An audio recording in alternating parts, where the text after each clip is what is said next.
ভালো লাগে গল্পের বই পড়তে, আবৃত্তি করতে, ছবি আঁকতে। পছন্দের ক্রিকেটার বিরাট কোহলি। খুবই ভালো লাগছে, আনন্দের শেষ নেই। খুবই গর্বিত আমি। ছেলের সাফল্যের পিছনে তো সবাই আছে। মাধ্যমিকে টপার রাজা শহর কোচবিহারের ছেলে চন্দ্রচূড় সেন, প্রাপ্ত নম্বর 693। আনন্দে ভাসছে রামভোলা হাই স্কুলের ছেলে পরিবার সহ আত্মীয় স্বজন শুভানুধ্যায়ীরা। পর্ষদের ঘোষণা হওয়ার পরই বাড়িতে রীতিমতো মানুষের ঢল। ভবিষ্যতে ডাক্তার হতে যাওয়া চন্দ্রচূড় কিন্তু এই সাফল্যের আবেগে ভাসতে নারাজ। হ্যাঁ, পিওর সায়েন্স আপাতত নিয়েছি, সেখান থেকে নিট ইউজি ক্র্যাক করে আর কি মেডিকেল লাইনে যাওয়ার ইচ্ছে, তার জন্য অনেকটা প্রস্তুতি বাকি। অবশ্যই আনন্দিত হচ্ছে, তবে একেবারে চরম উৎফুল্ল না, কারণ এরপর অনেক পরীক্ষা দেওয়া বাকি, মাধ্যমিক চূড়ান্ত নয়।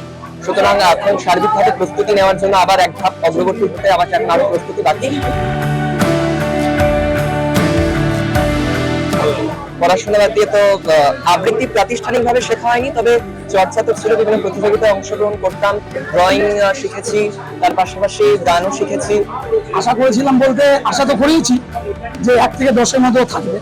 সেক্ষেত্রে এই যে রেজাল্ট করেছে সেটা আমি খুবই গর্বিত, এবং আমরা জানি ছোটবেলা থেকেই ফার্স্ট হয়ে আসছে।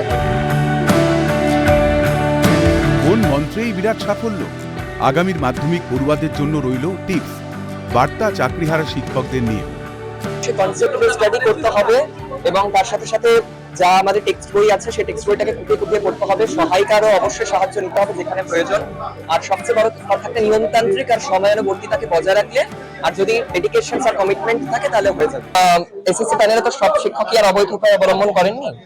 যারা করেনি তাদের ক্ষেত্রে এটা একটা বড় সমস্যায় দাঁড়িয়েছে যে এতটা নিষ্ঠা পরিশ্রমের পরেও যখন তাদের চাকরিটা হাতছাড়া হয়ে যাচ্ছে, হাতে পাওয়া চাকরি, তো সেটা তাদের অবশ্যই একটা অবস্থার উপর কিন্তু কুপ্রভাব ফেলবে। কোচবিহার থেকে ক্যামেরা বিপুল রাজের সঙ্গে শশীকেশ রায়, কলকাতা নিউজ।